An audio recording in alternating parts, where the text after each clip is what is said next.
Bienvenidos. Tenemos por delante una jornada de 2 días sobre la aplicación en el ámbito local de la Ley 2/2023 de 20 de febrero, reguladora de la protección de las personas que informen sobre infracciones normativas y de lucha contra la corrupción. Esta jornada la hemos preparado desde la Subdirección de Formación Local y va destinada preferentemente a secretarios, interventores, tesoreros, funcionarios de habilitación nacional y también empleados públicos de la Administración local. Subsidiariamente también hemos aceptado también otras personas que vienen del ámbito de la Administración del Estado, de las comunidades autónomas, que también tendrán que hacer frente a una problemática similar.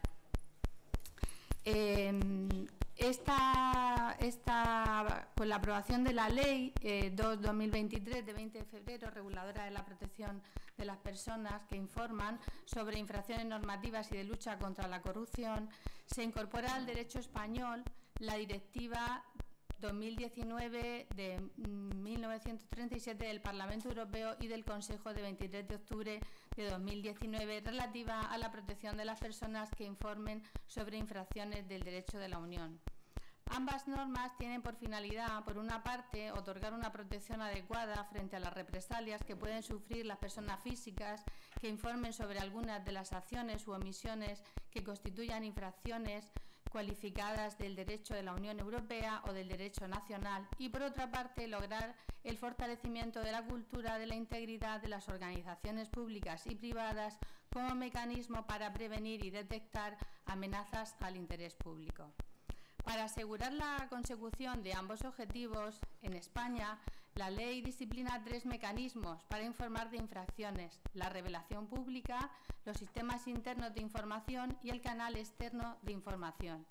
Fija las condiciones y medidas de protección otorgables a los informantes y permite la creación de una autoridad independiente estatal sin perjuicio de la existencia de otras a nivel autonómico, para asegurar el cumplimiento de sus previsiones a través de un severo régimen sancionador. Por lo que se refiere en particular al sector público, la ley exige que todas las administraciones públicas, ya sean territoriales, corporativas o institucionales, cuenten con un sistema interno de información. Respecto a las administraciones locales, aunque la directiva permitía a los Estados miembros dispensar de la obligación a los municipios de menos de 10.000 habitantes, la ley no contempla esta excepción. El preámbulo de esta norma justifica tal decisión del siguiente modo: en consecuencia, atendiendo a la necesidad de ofrecer un marco común y general de protección a los informantes, de no facilitar resquicios que puedan dañar gravemente el interés general, se extiende a todos los municipios la obligación de contar con un sistema interno de información. Ahora bien, es cierto que tal obligación se acompaña de ciertas precisiones con el fin de facilitar su cumplimiento a aquellos municipios cuya población no supere los 10.000 habitantes, y así la ley permite que estos municipios puedan compartir medios para la recepción de informaciones con otras administraciones que ejerzan sus competencias en la misma comunidad autónoma. Aquí se puede intuir el importante papel que las diputaciones provinciales están llamadas a jugar en este ámbito.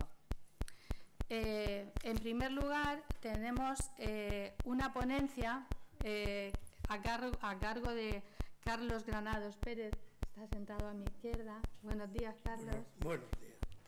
Y Carlos Granados Pérez actualmente es director en la Oficina Municipal contra el Fraude y la Corrupción del Ayuntamiento de Madrid.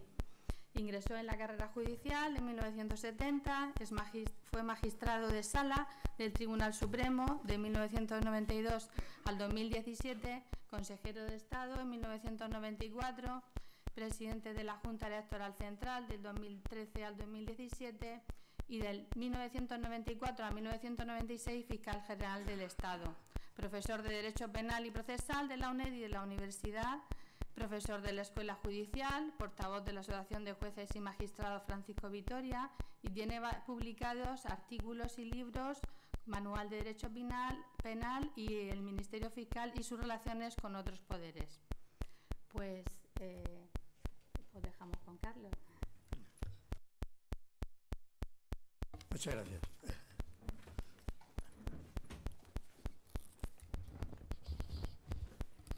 Buenos días a todos y a todas.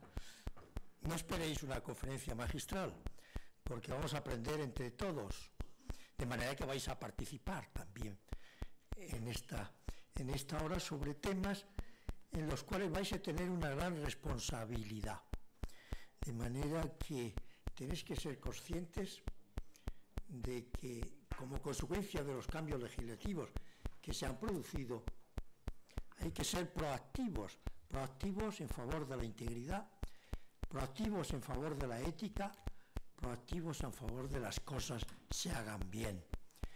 De manera que es cierto que el título es de la ética en la administración en general, pero vamos a darle un enfoque bastante práctico.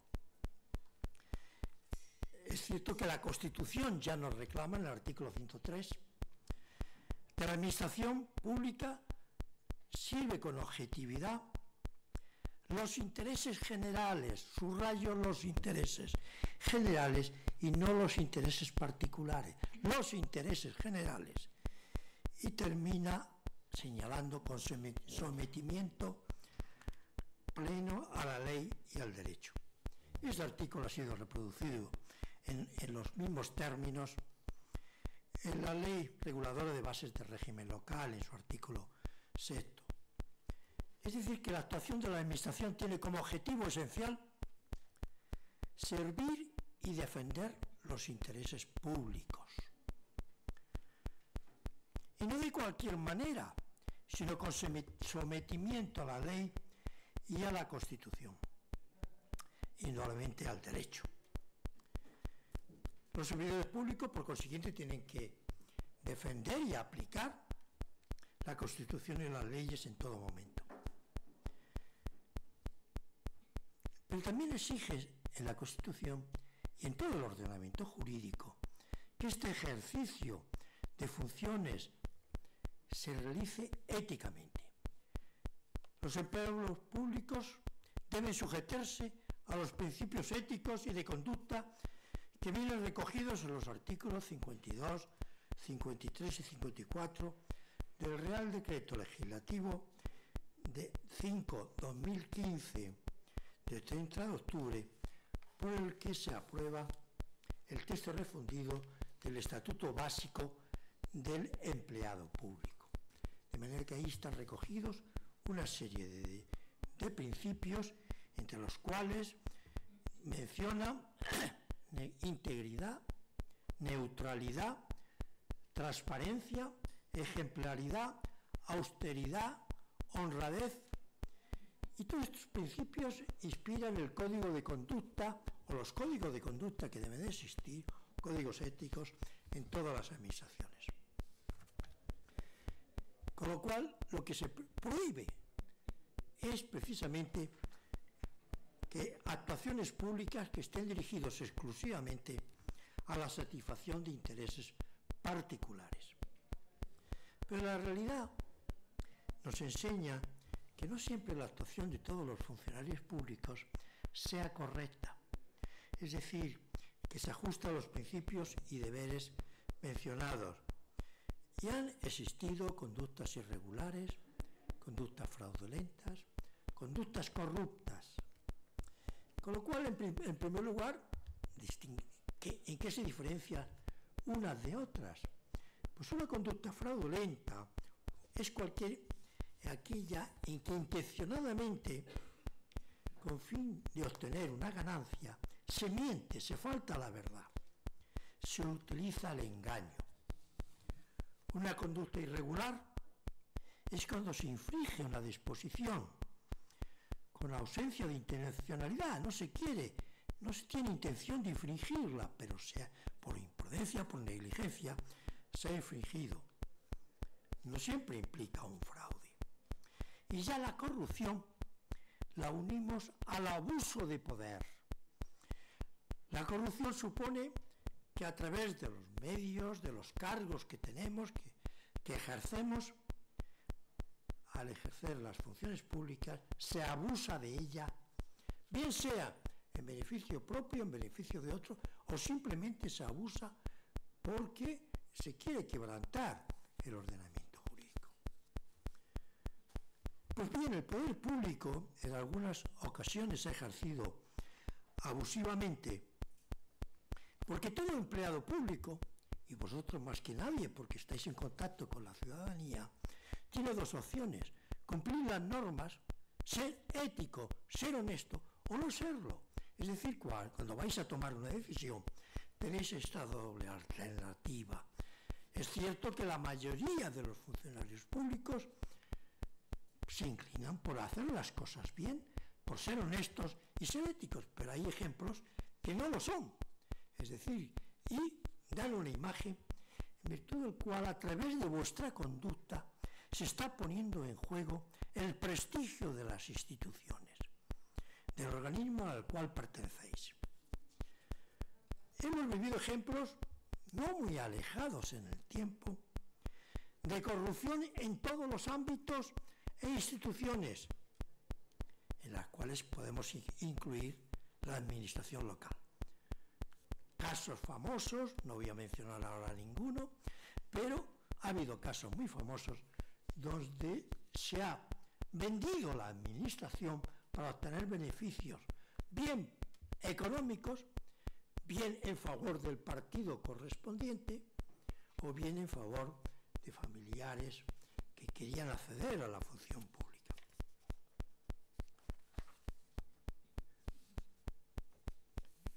Pero también hay que reconocer que se ha producido una evolución en favor de la integridad. ¿Qué quiere decir con esto? Que no es lo mismo la administración ahora que la administración hace 30 años, o 40, o 50. Yo soy ya muy viejo y fui juez de la Plaza de Castilla en el año 81-82. ¿Sabéis cómo se llamaba la Plaza de Castilla? Se llamaba la Plaza de la Astilla, porque había que engrasar a los funcionarios de los juzgados para que los asuntos se tramitasen con agilidad. Pues bien, llegamos un grupo de jueces relativamente jóvenes que dijimos: esto no puede ser.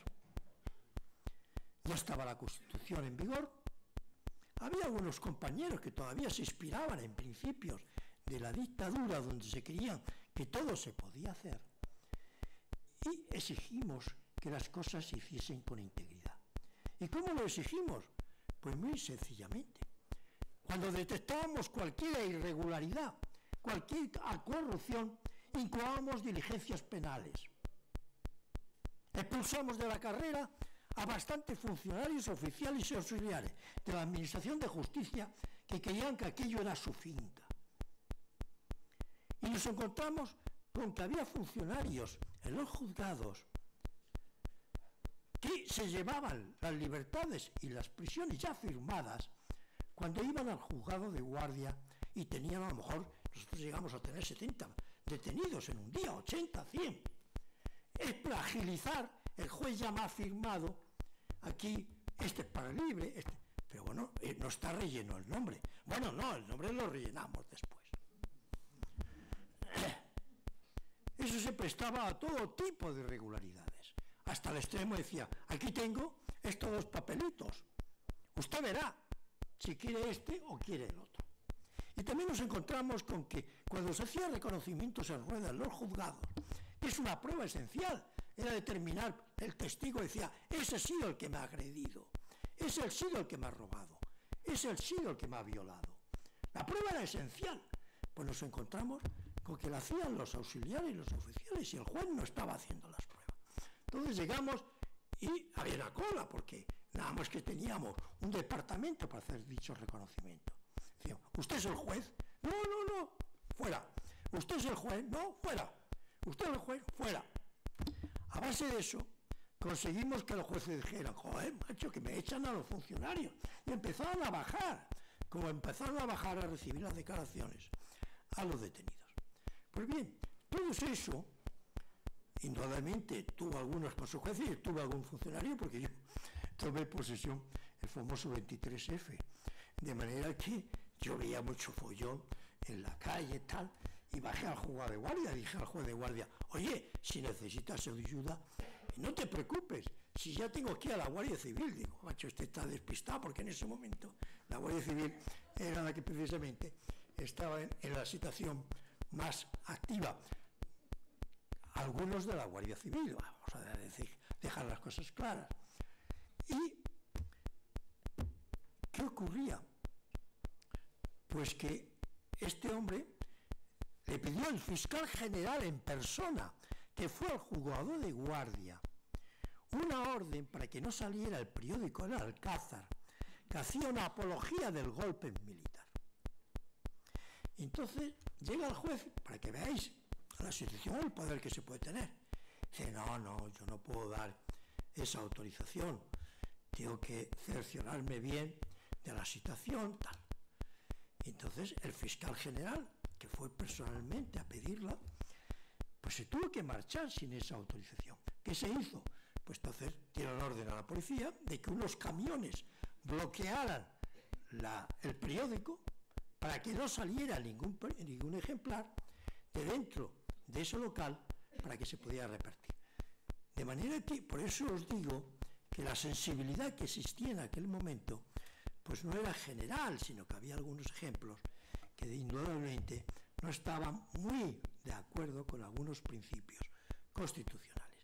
Pero insisto y reitero, ha cambiado radicalmente.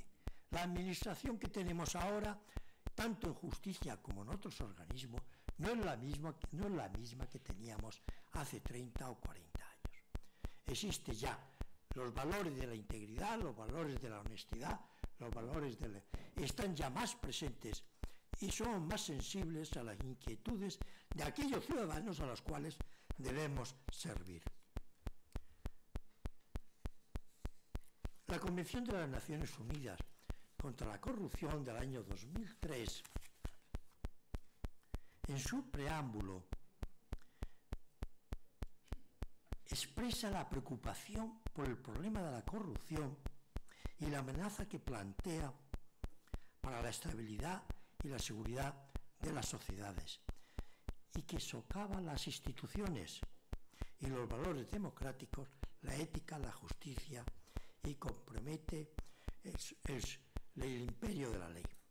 La corrupción es algo terrible en cuanto que no solamente se carga el prestigio de las instituciones, sino que se carga lo más importante, que el servicio que estamos prestando a los ciudadanos. Dice que esa erradicación de la corrupción es responsabilidad de todos los Estados. Sobre todo es importante la prevención, y sobre eso voy a insistir mucho.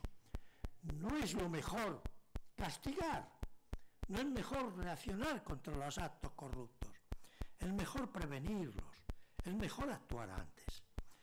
Pero en su artículo 6 exige la creación de órganos de prevención, si bien precisa que cada Estado deberá otorgar a estos órganos la independencia necesaria para que puedan desempeñar su función. Y nos encontramos con un problema.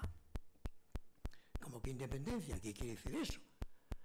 Y llegan los políticos de turno y dicen, ¿cómo? ¿Que va a haber alguien al que no puedo controlar? ¿Al que no puedo someter? ¿Al que no le puedo dar órdenes? Dice, pues no. ¿De acuerdo con la ley? No. ¿De acuerdo con la Convención de Naciones Unidas? No. De acuerdo también con el informe de la Comisión Europea en la lucha contra la corrupción, también se refiere a la necesidad de potenciar los organismos de control y otorgarlos independencia. La Comisión Europea ha presentado el 3 de mayo de este año, 2023, una propuesta de directiva sobre la lucha contra la corrupción, que pretende armonizar toda la normativa que existe en la lucha contra la corrupción. Entonces, viene a reiterar en su preámbulo el fenómeno de la corrupción, los perjuicios que se causan en el fenómeno de la corrupción. Y entonces insiste en prevenir, combatirlo, pero sobre todo hace especial hincapié en la prevención y que se crean deben de crearse organismos independientes para luchar contra la corrupción. Habla del rastre económico que supone la corrupción incluso llega a cuantificarla en 120.000 millones de euros al año para la economía de la Unión Europea. De manera que no solamente es que queremos que seamos buenos, sino que queremos que el dinero se gaste en aquellos servicios que lo precise y no precisamente que vaya a un destino distinto. Y también se refiere esta propuesta del año 2003 de la creación de organismos especializados en la prevención de la corrupción y que deberán funcionar independientes del gobierno. De manera que eso de la independencia está siempre presente en cualquier institución o en cualquier órgano, en cualquier ley, en la lucha contra la corrupción. Y ya en el ámbito nacional vamos a ir a las leyes nacionales que recogen los principios en virtud de los cuales debemos de potenciar la lucha contra la corrupción. En primer lugar, tenemos una ley de contratos del sector público que ha venido a recoger directivas de la Unión Europea, que tiene un artículo 64 en el cual proclama que los órganos de contratación deberán tomar las medidas adecuadas para luchar contra el fraude, el favoritismo y la corrupción y prevenir, detectar y solucionar de modo efectivo los conflictos de intereses que puedan surgir en los procedimientos de licitación, con el fin de evitar cualquier distorsión de la competencia y garantizar la transparencia del procedimiento y la igualdad de trato a todos los candidatos y licitadores. Viene a recoger cuál es el conflicto de intereses y recoge algo más. Y yo ya voy a aprovechar para que estimular a vosotros. Vamos a ver. Gema Cabezas Mira, ¿estás por ahí? Gema. ¿Qué es algo importante que también recoge el artículo 64? Es decir, te voy a hacer la pregunta de otra manera. Si tú en el ejercicio de tus funciones detectas que alguien está favoreciendo a un familiar, favoreciendo a un amigo, cobrando por un servicio, ¿tú qué haces? ¿Miras a otro lado? ¿Haces algo? ¿Qué es lo que se suele hacer? A ver, yo soy secretaria en un ayuntamiento de entrada, pero es pequeño, no llega a 6.000 habitantes, entonces no se me da el caso en principio, pero si se me diera el caso, lo primero se lo ponía en conocimiento del alcalde. Hablo de mi municipio, que es un municipio pequeño, entonces no tenemos ni técnicos ni tengo mucha organización. Entonces, en principio se lo pongo en conocimiento del alcalde y haría un informe. Y luego nosotros, ahora muchas de las subvenciones, lo que hacemos es que estamos analizando el conflicto de riesgo y de intereses a través de la aplicación Minerva. Entonces, eso es en principio lo que se está haciendo en mi ayuntamiento. Pero la pregunta es muy concreta, o sea, que tú lo que harías era no callarte ni mirar al otro lado. No, claro. Bueno, ¿eso qué es? ¿Una obligación o porque tú eres honesta? Hombre, creo que mi trabajo es una obligación, realmente. Pues bien, el artículo 64 dice: aquellas personas o entidades que tengan conocimiento de un posible conflicto de intereses deberán ponerlo inmediatamente en conocimiento del órgano de contratación. De manera que no se trata de que seáis honestos o no lo seáis, es que estáis obligados a hacerlo. Y ya os digo un escalón todavía mayor. El artículo 408 del Código Penal dice: la autoridad o funcionario público, todos somos funcionarios públicos, porque el concepto de funcionario público para efectos del Código Penal es más amplio que el concepto de funcionario público en la administración. El funcionario público que, faltando a la obligación de su cargo, dejase intencionadamente de promover la persecución de delitos de los que tenga conocimiento, incurrirá no solamente en delito, sino en una sanción que es la inhabilitación especial, de manera que pierde la carrera durante un tiempo determinado. De manera que hay que imbuir a todos de que no solamente tenemos que ser honestos, sino que estamos obligados a ser honestos. porque así lo exigen las leyes y así lo exige nuestro ordenamiento jurídico.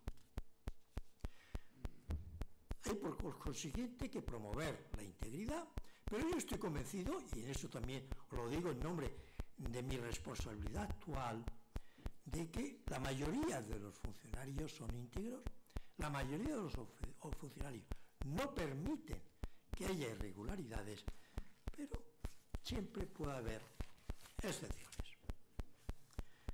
Uno de los temas que suscitan mayor interés son los conflictos de intereses. Los conflictos de intereses que vienen definidos, como he dicho antes, en el artículo 64 de la Ley de Contratos del sector público, dice, son aquellos conflictos de intereses donde se pierde la objetividad, se pierde la imparcialidad por un interés personal que ya os podéis imaginar que puede ser de todo índole.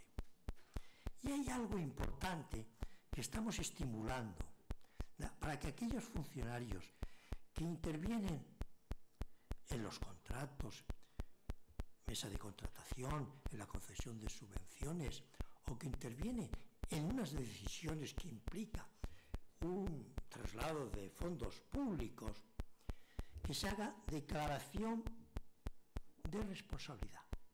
Una declaración en la cual se diga que no está incurso en conflicto de intereses con aquellas personas que son los licitadores, que son los que van a ser subvencionados, que son aquellas personas que están en relación con la administración. De manera que una declaración, eso no ofende a nadie.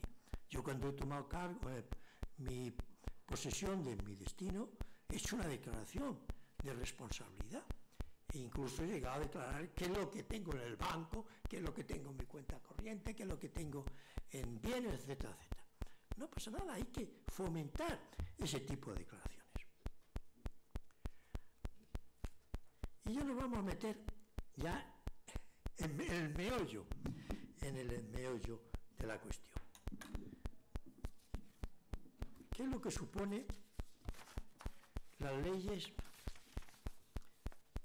En primer lugar, la que constituye objeto de esta jornada, la Ley 223 de protección de informantes, y en general, pues todas aquellas leyes que fomentan la integridad. No sé, me va a ayudar Ignacio Gasset Peinado, ¿estás por ahí? Sí. Ignacio, ¿dónde está? Hola, venga, buenos días, Ignacio. Vamos a ver.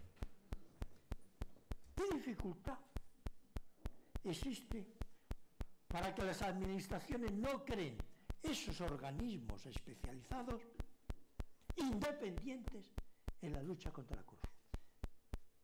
¿Por qué no existe en la mayoría de los ayuntamientos de España esos organismos? ¿Por qué no existen en comunidades como la Comunidad de Madrid ese organismo? ¿Por qué no existe ese organismo? ¿Por qué razón puede ser?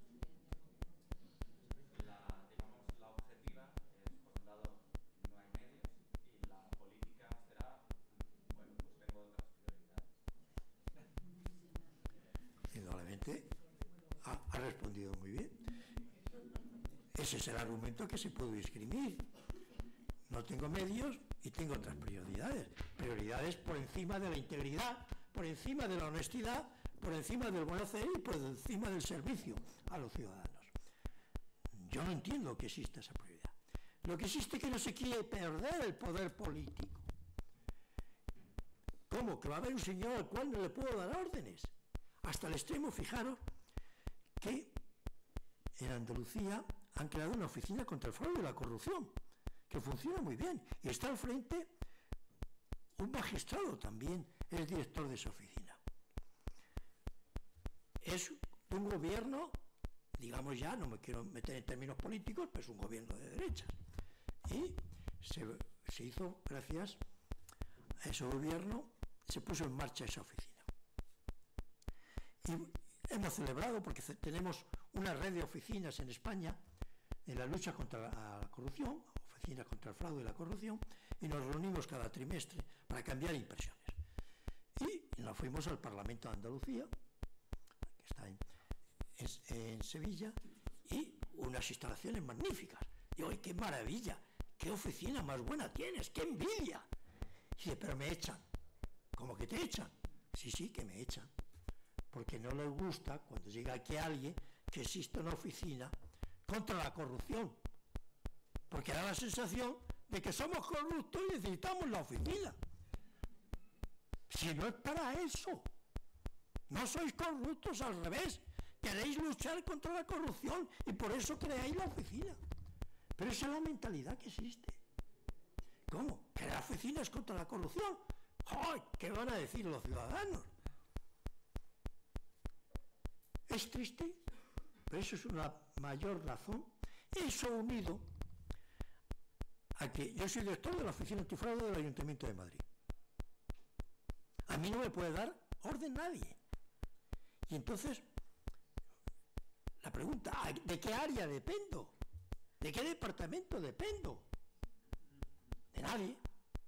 Yo doy cuenta ante el pleno del ayuntamiento, lo hago cada 6 meses, y digo, estas son las debilidades que existen en el ayuntamiento, estas son las cosas que se están haciendo, y si alguno, por una circunstancia, no ha respondido a las cosas que yo le he pedido, lo digo allí. Pero normalmente todo responde bien. De manera que a mí me extraña que solamente el Ayuntamiento de Madrid y el Ayuntamiento de Barcelona tengan oficinas contra el fraude. Porque apuntaba el compañero al coste. ¿Sabéis los funcionarios que tengo yo en la oficina? Ojo que la oficina se extiende a todo, no solamente al Ayuntamiento, a todos los organismos autónomos del Ayuntamiento de Madrid, a todas las sociedades mercantiles con capital público de Madrid, de manera que la oficina se extiende sobre todos ellos. Somos 6 funcionarios, porque esta labor la tendría que realizar alguien, digo yo, cuando se reciben las denuncias, cuando hace una labor de prevención, que además la mayoría de las áreas, de los departamentos, de las direcciones, están cargadas de trabajo, no tienen tiempo para hacerlo. Y nosotros nos dedicamos exclusivamente a eso, a hacer informes. Si tienen la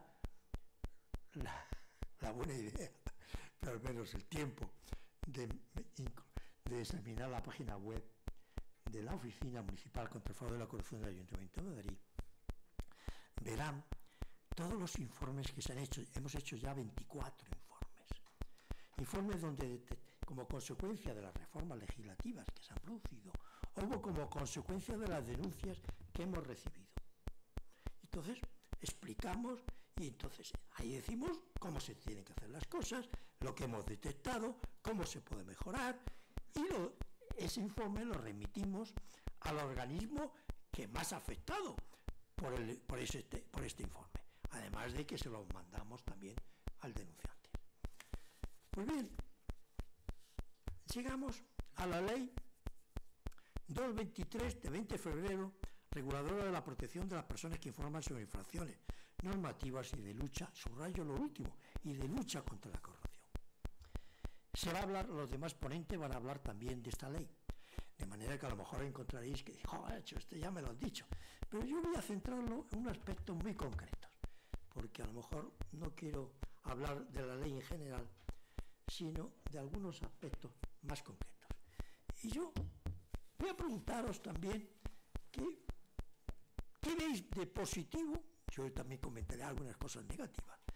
¿Qué veis de positivo en esta ley? Vamos a ver. David Martínez Vittorio, ¿está por ahí, David? David, ¿qué puede tener de positivo esta ley 223? Pues fundamentalmente la protección a quien se atreve a denunciar un hecho constitutivo de infracción del ordenamiento jurídico. Más cosas. La posibilidad del anonimato. Muy bien. Establecer formalmente u oficialmente un canal específico para este tipo de denuncias, que aunque existan otros canales, pero está este específicamente, y no sé, si a priori no se me ocurre nada más. No, se te ha ocurrido lo más importante de la ley. En primer lugar, lo importante es que exista. porque no teníamos ninguna ley que de una forma clara y determinante dijera, vamos a luchar contra la corrupción. No teníamos una ley que de una forma clara y determinante, como ha dicho el compañero, dijera, las denuncias anónimas hay que tramitarlas, porque ya sabéis que la ley de procedimiento administrativo viene a decirnos que no se puede iniciar un procedimiento por una denuncia anónima, pero no se trata de iniciar un procedimiento, se trata de tener un conocimiento de algo que se está haciendo mal y tratamos de arreglarlo. Después ya veremos si eso termina en un procedimiento o no. Es tener la noticia criminis. También es verdad que las denuncias anónimas ya se iban admitiendo a nivel policial, a nivel de los tribunales de justicia, y también la teníamos admitida en los reglamentos de las oficinas, también en las leyes que regulan todas las oficinas autonómicas de España. De manera, la denuncia anónima es muy importante, precisamente por lo que tú antes señalabas, es la manera mejor de evitar represalias. Esta ley viene a proteger a aquel que informa contra la represalia de que sea víctima. Pero ojo, ¿cómo puedo evitar que pueda ser represaliado? Pues si no saben quién soy, indudablemente mejor.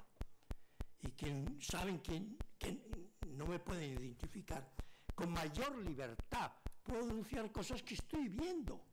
De manera que las denuncias no solamente pueden ser denunciantes, eso es otro problema que tiene la ley, que ha acotado demasiado el ámbito de los posibles denunciantes, cosa que no ocurre en nuestra oficina, de manera que aquellos denunciantes que no pueden denunciar por la ley 223, porque exige una relación de laboral o profesional para poder ser denunciante, eso no ocurre en la oficina municipal, en el reglamento nuestro, de manera que aquellos que no puedan denunciar porque no existe, como puede ser un ciudadano cualquiera que no tiene relación, pero él dice, oiga, me están tratando de esta manera, me están exigiendo dinero, ¿puedo denunciar? Puede denunciar ante la oficina municipal contra el fraude de la corrupción, porque nosotros no tenemos ninguna restricción. Puede denunciar cualquier persona física o jurídica, es decir, fundamentalmente personas físicas que hayan visto o hayan sido víctimas de cualquier irregularidad. Pero en fin, ya es importante de que exista la ley, que exista ese concepto no solamente de los intereses de la Unión Europea, sino de la lucha contra la corrupción en general. Eso es un paso muy positivo, de manera que, y por otra parte, exige la creación en todos los ayuntamientos de España, en todo, subrayo lo de todos los ayuntamientos de España, que algunos todavía andan despistados porque ya ha entrado en vigor, y entra en vigor también la obligación de que exista un sistema y unos canales, como mencionaba el compañero, en el cual se pueda acudir para aportar información de algo que no está funcionando bien. De manera que es muy positiva, a pesar de los defectos en que haya o que pueda tener, siempre es susceptible de mejora, pero es muy positiva por eso, por su propia existencia, porque reconoce las denuncias anónimas de una manera expresa y terminante. En el preámbulo de la ley le dedica páginas y páginas precisamente a las denuncias anónimas. Y también es importante porque exige la creación de los sistemas internos de información, de los canales internos de información, canales de denuncia, de unos responsables de esos sistemas, de unos procedimientos y de una autoridad nacional independiente que puede estar a nivel nacional o a nivel de las comunidades autónomas. Es curioso que cuando nosotros ponemos en marcha, porque esto tiene que ser un acuerdo de gobierno, del órgano de gobierno. El Ayuntamiento de Madrid, el órgano de gobierno es precisamente la Junta de Gobierno del Ayuntamiento de Madrid. Entonces tomó el acuerdo de crear el sistema interno de información y crear el canal interno de información. Entonces hubo al principio cierta duda, porque hubo alguna área que decía, bueno, nosotros no podemos hacer cargo de este sistema porque llevamos la transparencia o llevamos tal, no sé qué. Y yo acudí a esa reunión. Digo, hombre, creo que existe una opción donde se cumple mejor todos los requisitos que debe tener esa oficina, ese sistema interno de información y eso canal, que es la independencia. De manera manera que si vosotros podéis afirmar que sois independientes de cualquier otro órgano del ayuntamiento o del concejal, no, hombre, claro, sí, tal. Definitiva, acuerdo de gobierno del Ayuntamiento de Madrid, de la Junta de Gobierno. La Oficina Municipal contra el Fraude y la Corrupción se hará el cargo del sistema interno de información y se hará cargo del canal de información, y el director de la oficina será el responsable de dicho canal, y al mismo tiempo el procedimiento de la oficina, con las adaptaciones necesarias, será también cargo de los procedimientos de aquellas informaciones que lleguen a la oficina. ¿Qué ocurre? Que uno de los requisitos que exige la ley es la confidencialidad. El denunciante, si aporta su nombre con mayor razón, no se debe conocer quién está denunciando. Ni tampoco se debe conocer aquellas medidas que se han adoptado por el responsable o por la oficina que lleva a cabo el sistema interno de información. Pero, ¿cómo conseguimos que realmente sea absolutamente confidencial? Que se adopten las medidas de seguridad necesarias para que se asegure esa confidencialidad y que no se sepa el nombre del denunciante. Entonces, ¿qué hemos hecho? Nosotros lo que manteníamos las denuncias anónimas, admitíamos la posibilidad de correos hechos exclusivamente para denunciar, pero no tenía otra finalidad, no sabíamos quién era el denunciante, y os diré más. El 60% de las denuncias que entran en la Oficina Municipal contra el Fraude y la Corrupción son anónimas. Fijaros la importancia que tiene la denuncia anónima. Bueno, pues hemos hecho un contrato de servicios que no supone ningún cargo, ni gasto excepcional para el Ayuntamiento de Madrid, ya que el coste es inferior a 400 euros mensuales, es decir, 300 y pico euros. Yo cuando llegué a la oficina, me acudieron también algunas sociedades o empresas. Nosotros le garantizamos esto. Y pedían 60.000, 50.000 euros. Despacito. Aquí estamos funcionando con el dinero público y hay que tener cuidado con él. Hemos hecho un contrato, se han presentado una serie de empresas para hacerse cargo de este buzón, de este canal.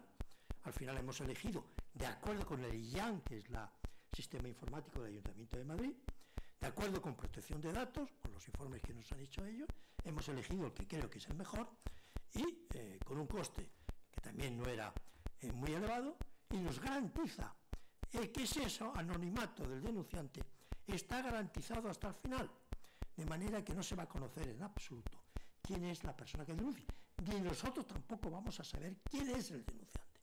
Es una forma de estimular que aquellas personas que puedan detectar que existen conductas irregulares puedan ponerlo sin riesgo en conocimiento de aquellos órganos que son competentes para luchar contra la corrupción.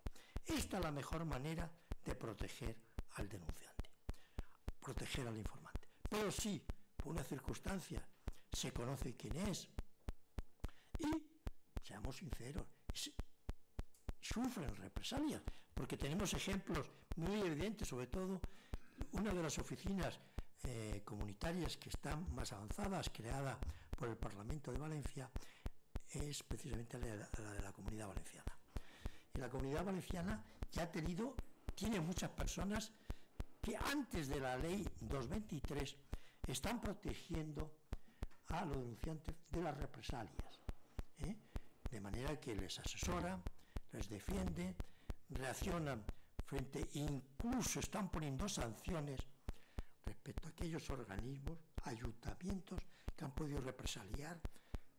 Ejemplos a policías municipales cuyo jefe les ha represaliado porque no les ha gustado lo que han hecho o querían que lo hiciese con un determinado sentido, u otros organismos municipales que exigían determinados contratos o querían que hiciesen determinados contratos en favor de determinadas personas.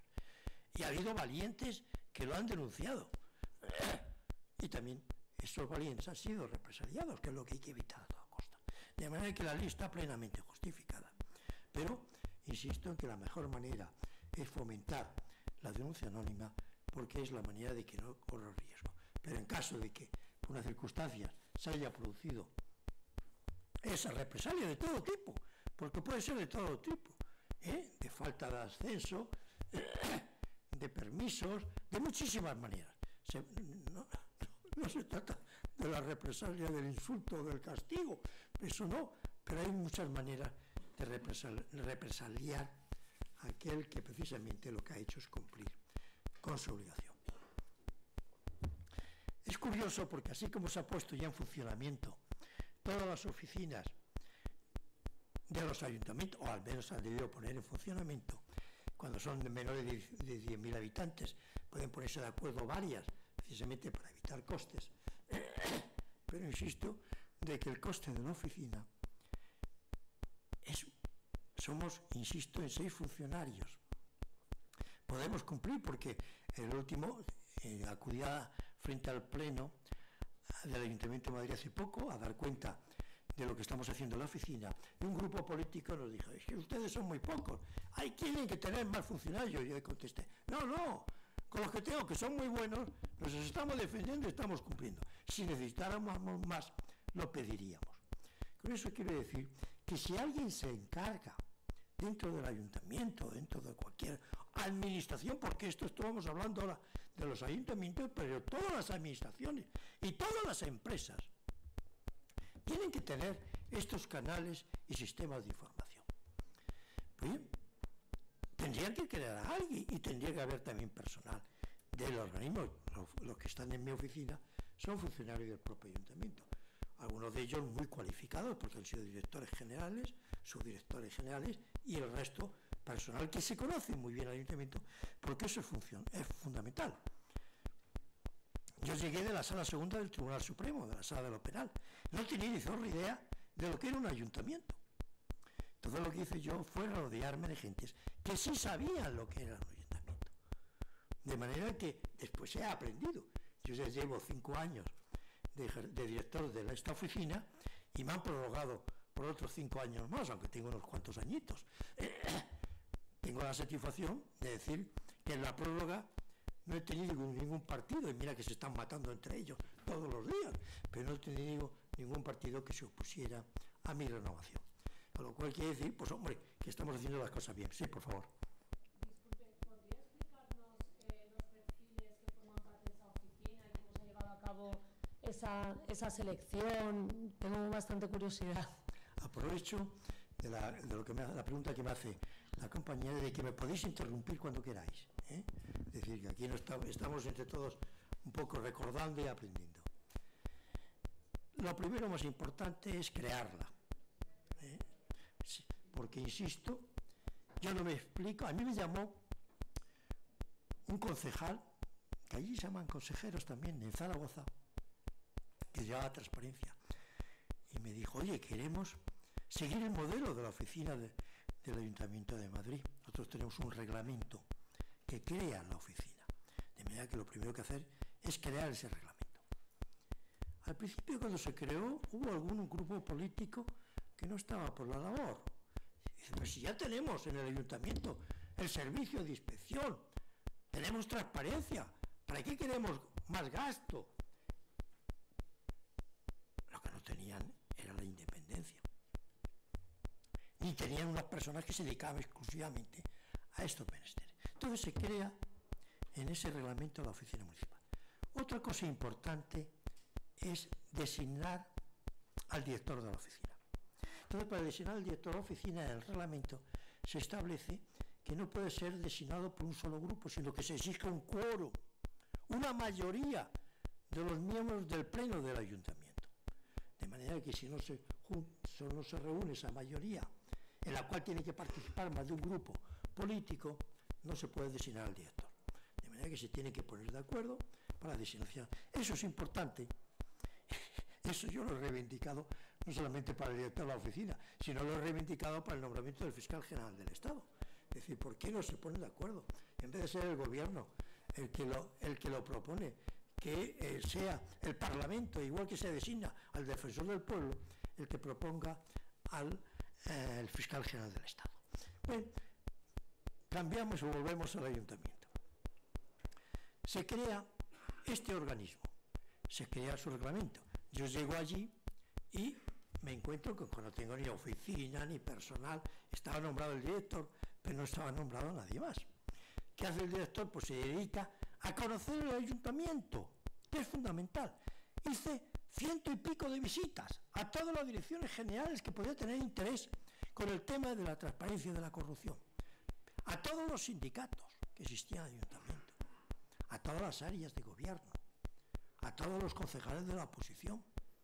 Me recorrí todos los organismos, estaba todo el día en el metro, para arriba y para abajo, visitando todas las dependencias municipales. Eso es lo primero, que se sepa, que se conozca qué es el ayuntamiento y las debilidades que tiene el ayuntamiento. En segundo lugar, establecer un dibujo de las cuales son las debilidades que tiene el ayuntamiento. Es decir, como consecuencia de esas intervenciones, esa visita que yo hice, ¿qué problemas tenéis? ¿En qué parte notáis alguna debilidad? Entonces se hace un dibujo, se hace un cuadro de cuáles son las debilidades en materia de contratación, en materia de subvenciones, en materia de urbanismo, que es un área delicadísima que tienen los ayuntamientos. Ya lo decía la Convención y también el acuerdo del Parlamento Europeo, que el ayuntamiento es una zona delicada en la lucha contra la corrupción. ¿Por qué? Porque son los responsables del urbanismo, son responsables también de subvenciones y son responsables de mucha contratación. De manera que son las áreas, y a eso yo le añadiría una cuarta, que también es muy importante, el medio ambiente.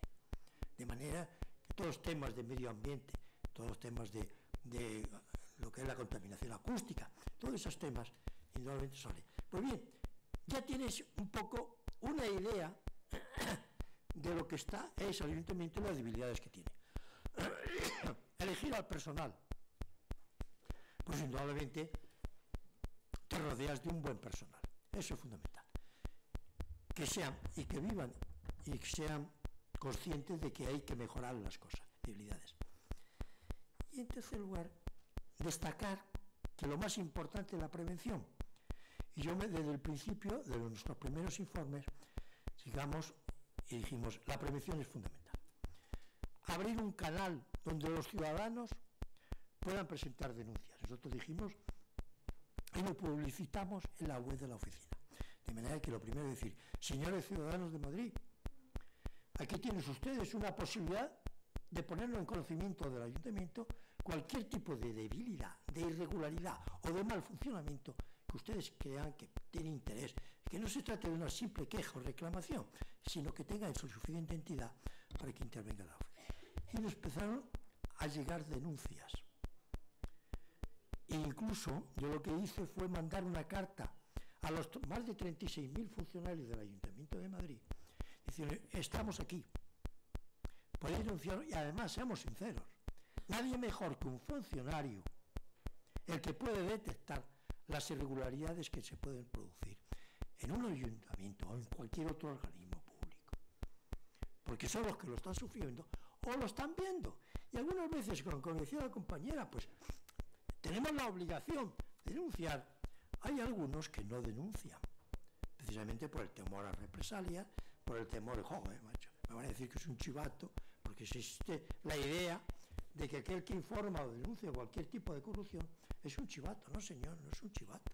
Es una persona que las cosas se hagan bien. Pero para eso tiene la posibilidad de denunciar anónimamente. Pues bien, la fuente más importante que pueden tener estas oficinas son los propios funcionarios. De manera que es eso. ¿Qué hace más la oficina? Los informes son esenciales, los informes de prevención. Como consecuencia de las denuncias recibidas, pues a nosotros nos han llegado muchísimas denuncias, en todas las áreas. Una que a lo mejor puede, oposiciones a policía municipal. Oiga, si esto es una merienda de negros, aquí nada más que se colocan los que son familiares o los que han ido a una determinada academia que está dirigida por personas que le dicen, yo te puedo conseguir que tú seas policía municipal. Y entonces lo que hicimos en la oficina fue hacer un informe, ¿cómo podemos mejorar las oposiciones a funcionarios de policía? No, os quiero decir cuando se trata ya de cargos dentro de la propia policía. Ahí ahí están, y algunos partidos políticos lo recuerdan. Es difícil llevarlo a cabo, pero estamos empujando en este sentido. Conflicto de intereses. Conflictos de intereses nos han llegado en muchos sentidos. De aquel que nombra como un cargo, siendo el responsable de un área o de una sociedad mercantil, pues nombra a su hija para llevar una sección. Así de sencillo. Y ha habido un concurso adecuado. Se ha hecho las cosas como se deben hacer. Pues parece ser que no se hicieron muy bien. Cuando, indudablemente, esta persona, pues, cesó en el cargo. De manera que eso es otro informe que hicimos, nosotros investigamos. ¿Y cómo funciona la oficina? La oficina puede pedir ayuda a cualquier organismo del ayuntamiento. ¿Qué es lo que solemos hacer? Pedir informes. Oiga, mire usted, le mando la denuncia. Hemos recibido en el día de ayer esta denuncia, y eso lo hacemos el mismo día que recibimos la denuncia. Acusamos recibo al denunciante si es conocido, o al correo, y si es absolutamente anónimo. Con este sistema que vamos a tener ahora, sí podremos acusar recibo. De ahí la importancia que tiene este contrato que hemos realizado. Pues bien, después de pedimos al área, yo me suelo dirigir a los directores generales en los distritos, me dirijo al coordinador del distrito municipal o a los secretarios generales técnicos. Me dirijo a ellos, le digo, he recibido, le ruego que me informe sobre estos hechos denunciados, y algunas veces añado algo más, y quiero que me informe sobre el contrato tal, o que me aporte el contrato que se ha realizado, o que me aporte quién formaba parte de la mesa de contratación, o que me aporte cualquier cosa. Tengo que reconocer que hasta ahora todos los organismos a los que me he dirigido me han contestado. Unos con diligencia al día siguiente, y otros pues han tardado más. Y todo ello solo recuerdo, oiga, y realmente hasta ahora todos han respondido, y me han hecho unos informes muy completos. Y también he tenido casos curiosos de un denunciante que insultaba, descalificaba a una directora general que llevaba el área de comercio, era de un mercado de Madrid, que él decía que se estaban quedando con dinero, que se estaban quedando con tal, que estaban haciéndolo fatal. Y yo pedí informe a ese departamento, a esa área. Y entonces me contestaron, no solamente no nos quedamos con nada, sino creo que estamos haciendo las cosas correctamente. Lo que pasa es que esa persona es una persona desequilibrada que ha sido expulsada del cargo de gerente de ese mercado y que se dedica a insultar y descalificar a la gente. Bien, yo como consecuencia de todas esas informaciones hice un documento donde recogía todos los antecedentes, lo que se me había dicho, lo que me había dicho ese denunciante, que además me había mandado más correos y en los cuales descalificaba. Entonces, y le dije que estaban cumpliendo sus obligaciones perfectamente por parte de ese organismo, y que las denuncias carecían de todo fundamento, y que se trataba de una persona perturbada que, por las razones que fuera, ya había sido, le recogía, había sido expulsado, había sido tal. Ya podéis imaginar cuáles fueron las víctimas siguientes de esta persona, la oficina. Entonces se dedicó a descalificarnos, a insultarnos, todo. Bueno, pues este señor no se limitó, sino que siguió insultando a esa Dirección General de Comercio. Y entonces presentaron una denuncia en los juzgados contra este señor. Y hace una semana me ha mandado la Directora General de Comercio del Ayuntamiento de Madrid un correo en el que me decía lo siguiente: así como vosotros habéis respondido a mi queja y me habéis defendido frente al denunciante, no me ha ocurrido lo mismo con la Secretaría General Técnico, que ha sido un poco débil en su respuesta. Entonces nos vimos obligados a poner los hechos en conocimiento de un juzgado. Y el juzgado ha dictado sentencia y ha condenado a esta persona por una falta contra el honor, una falta contra la integridad, le castigaban con una multa, con tal, y me la mandaba y decía, querido director, te mando la denuncia para que la unas al expediente y te agradezco todo lo que has hecho en favor de la dirección. De manera que la oficina, sí, por favor. Era una pregunta acerca de los informes que ha estado comentando que se desarrollan. Imaginemos el caso que ha puesto de la policía, que en el caso que hayan encontrado algún tipo de irregularidad, ustedes redactan el informe. ¿Qué tratamiento tendría ese informe posterior? Es decir, ¿a quién se le remite y cómo se actuaría en consecuencia? Hombre, ya podéis imaginar que en primer lugar el director general de la Policía Municipal al área de seguridad, al concejal que lleva todo el área, al director que lleva dentro del área de seguridad, lo pongo en conocimiento de todos aquellos que puedan tener, al que lleva la responsabilidad en materia de oposiciones, también se lo pongo en conocimiento, pero ¿qué eficacia puede tener? Que es la pregunta más o menos a la que te puede interesar.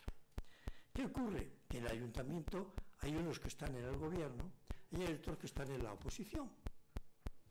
Y como esto llega a conocimiento de tanto de los que están en el gobierno como los que están en la oposición, ya se cargan los que están en la oposición de decir, ha dicho el director de la oficina, o ha dicho la oficina municipal, que hay que corregir estas cosas. ¿Qué están haciendo? Y cada vez que hay una comisión de seguridad, están recordando qué se está haciendo en el área de seguridad en materia de oposiciones para que estas cosas puedan mejorar. Y yo, en la intervención que tengo ante el pleno del ayuntamiento, si veo que continúan los errores, pues entonces indudablemente insisto en el tema. De manera que hay varias vías a través de las cuales se puede conseguir que estos informes para mejorar el funcionamiento de la oficina puedan llegar a materializarse y se puedan corregir y mejorar. De ahí, insisto, en la importancia que tiene el que exista esta oficina. Sí, por favor. Buenos días.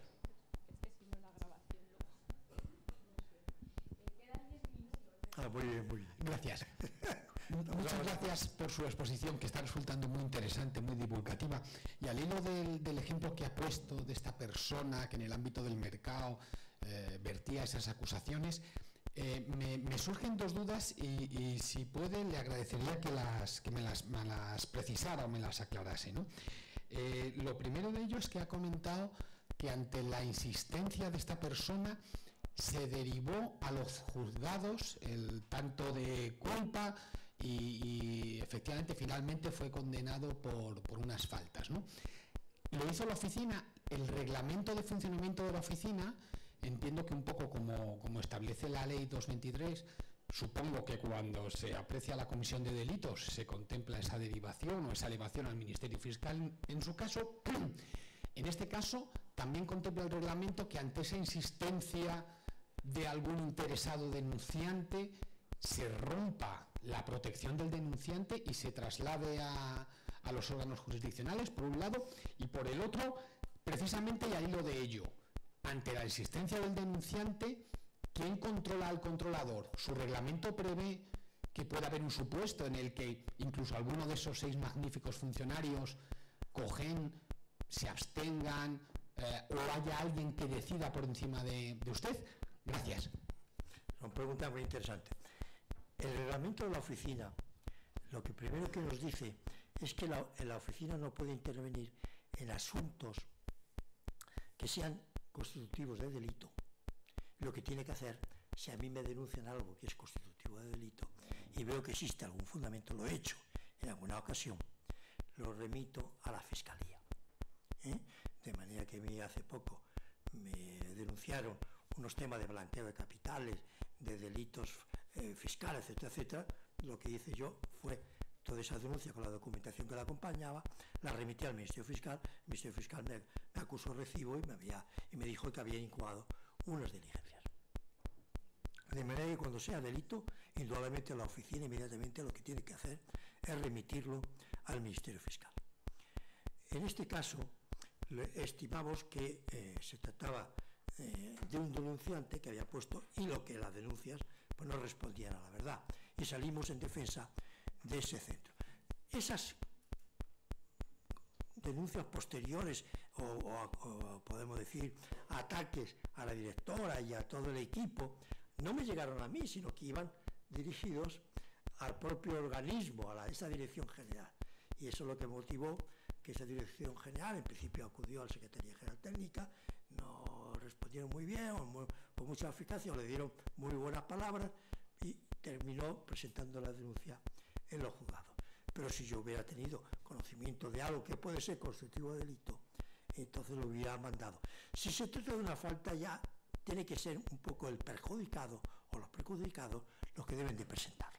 De manera que yo lo que hago la investigación, trato de aportar los documentos o los datos que sean precisos y en este caso yo se los mando y le mandé el informe a la Dirección General. Por eso le quiero decir que no se trata de castigar a los funcionarios, que digo que la mayoría son íntegros, sino también de protegerlos frente a cualquier tipo de irregularidad.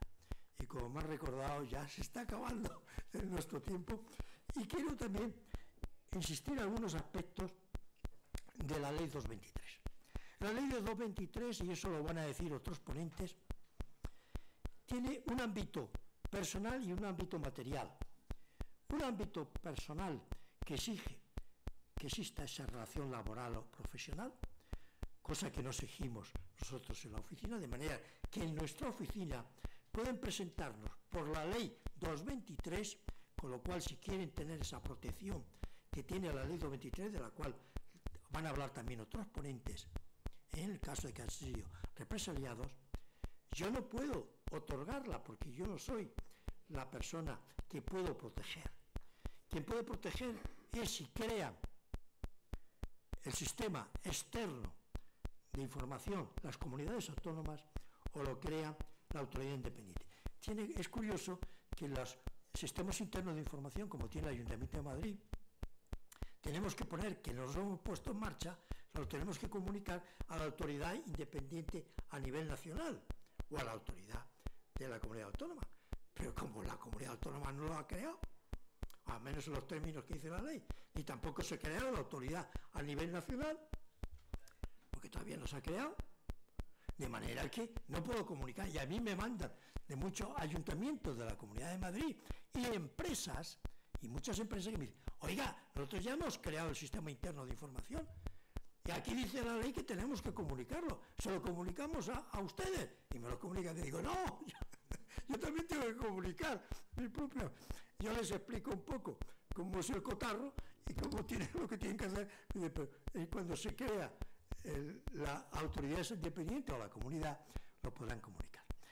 Nosotros, por eso te digo que en ese ámbito subjetivo, hemos considerado que la ley es demasiado restrictiva, de manera que si una persona que ha denunciado y que no tiene una relación laboral o no tiene una relación funcionarial y sufre represalia, no se le puede proteger. A mí me puede presentar la denuncia como ayuntamiento, pero en los términos de la ley 223 no lo puedo hacer.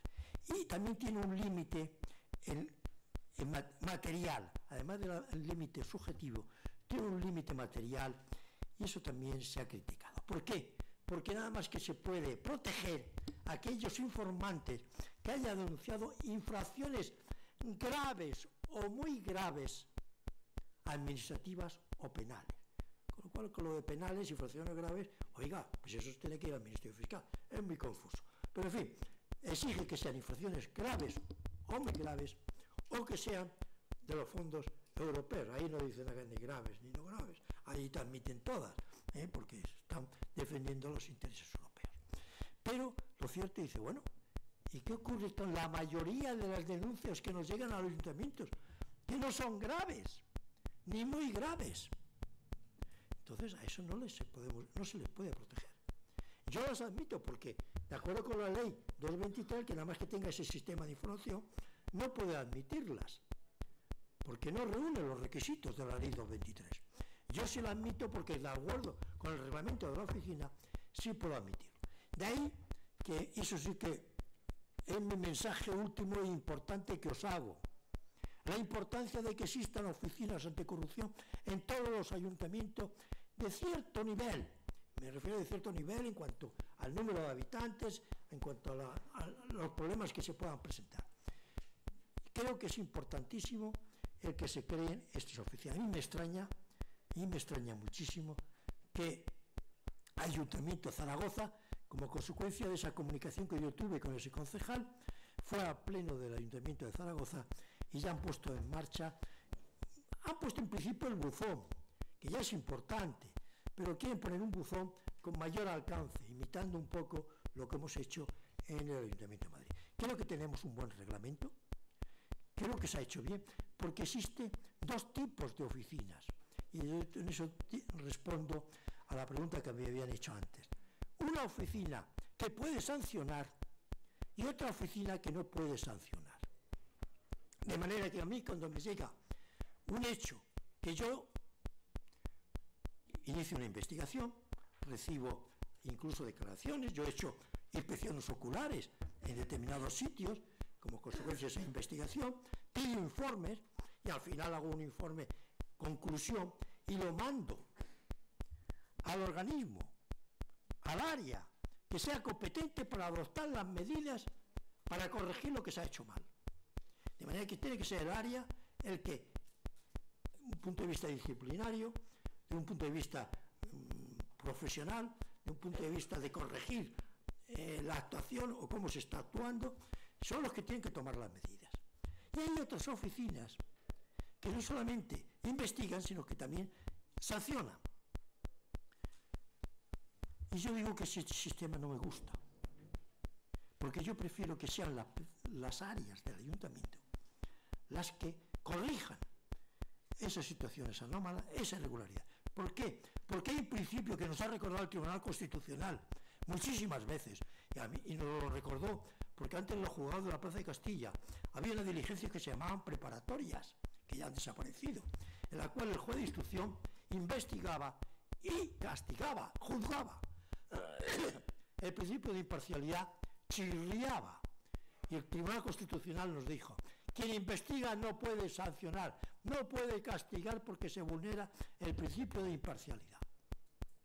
Por eso yo prefiero el sistema que tiene la oficina del Ayuntamiento de Madrid, recoge el reglamento, que insisto, está muy bien hecho, porque creo que deben ser ellos, personas distintas a las que han investigado, las que lleven a cabo las acciones.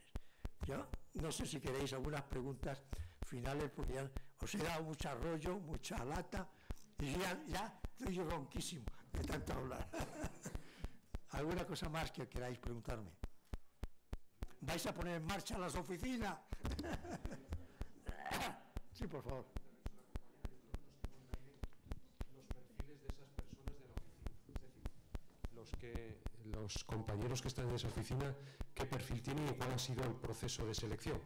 Todos muy competentes, lo ha dicho, pero ¿qué perfiles? ¿Jurídicos, economistas? Si lo puede un poco, por favor, detallar. En primer lugar, son funcionarios del ayuntamiento. Como primera premisa es esa. Hombre, funcionarios del ayuntamiento que conocen muy bien al ayuntamiento. Entonces yo hice, siempre, la gente se conoce. A pesar de ser un ayuntamiento de muchísimos funcionarios, se conoce. Entonces yo pregunté, ¿quién puede ser con conocimientos importantes de derecho, tal? Personas que habían sido abogados, que estaban en el ayuntamiento, que precisamente tenían la profesión que vosotros tenéis, porque habían sacado su oposición en la administración local y que habían sido ya incluso con cargos importantes dentro del ayuntamiento. Que personas que tenían. Entonces yo fui seleccionando. Tengo un consejero técnico, tengo una consejera asesora, y que tienen una gran experiencia del ayuntamiento. Y después funcionarios, porque la oficina tiene que también personas que conozcan, he recogido pues administrativos y auxiliares también muy competentes. Hemos hecho unos concursos y también, como consecuencia de esos concursos, la ventaja que tenía la oficina, que ha podido seleccionar. De manera que, como es un cargo muy especial, hemos podido seleccionar, había bastantes peticiones, y le hacíamos una entrevista y como consecuencia de eso hacíamos los nombramientos. Con eso se consigue, porque es muy importante las personas que se integren a la oficina. ¿Queréis hacer una pregunta? Sí. Bueno, muchas gracias por la conferencia, que me ha interesado de principio a fin, incluida la parte de la historia oral de los juzgados de Castilla de principios de los 80. Mi pregunta es pues sobre un supuesto que se me plantea, que podría ser, por ejemplo, que se denunciase, pues se recibiese una denuncia sobre un hecho pues de corrupción, pero que pudiese tener mayor alcance, como podría ser pues un soborno a alguien que tenga competencias en licencias de establecimientos, que pudiera derivar un problema de pues en muertes accidentales, como hemos tenido el caso reciente de una discoteca. Entonces, en ese caso, ¿tienen algún protocolo, medida especial, previsión? Muchas gracias. Es importante que la oficina tenga clarísimo cuáles son sus competencias. No invada las competencias de otros órganos del ayuntamiento. Yo soy muy respetuoso con la intervención, con la inspección, con los organismos de transparencia. No solamente soy respetuoso, sino colaboramos mutuamente. De manera que cuando llega un hecho, como tú señalas, que puede ser, sería un error si yo, como consecuencia de la inicial investigación, digo, coño, si esto es un delito, no puedes investigar más y debes de ponerlo en conocimiento del Ministerio Fiscal. También puedes concurrir a la Policía Judicial. Yo recomiendo también ir al Ministerio Fiscal. Lo pones en conocimiento de ellos y que investiguen. Fijaros que la oficina, y aprovecho tu pregunta, ¿qué hacemos con cosas que no son de nuestra competencia? Como cuando os metéis en la página web de la oficina, o en Google, ponéis anticorrupción, ayuntamiento, ¡pum! Ayuntamiento de Madrid, te sale enseguida. Yo recibo denuncias de toda España y de la Comunidad de Madrid, pero que no es Ayuntamiento de Madrid.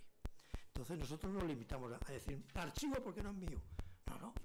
Le decimos, le damos ya un enlace, si es de la policía o la policía. Y en la Comunidad de Madrid tengo que reconocer que he recibido denuncias importantes, de temas importantes, relativos a la Comunidad de Madrid que no eran míos. Lo he mandado a la dirección general correspondiente de la comunidad y tengo que reconocer que me han respondido diciendo, como consecuencia de la denuncia que usted nos ha remitido a la oficina del ayuntamiento, hemos incoado un expediente y hemos hecho las averiguaciones pertinentes, tal. De manera que la gente responde. Pero es una pena que, insisto, que no se extienda la creación de más oficinas en España. Y ya no os canso más, que ya me he hecho. Muchísimas gracias por vuestra atención.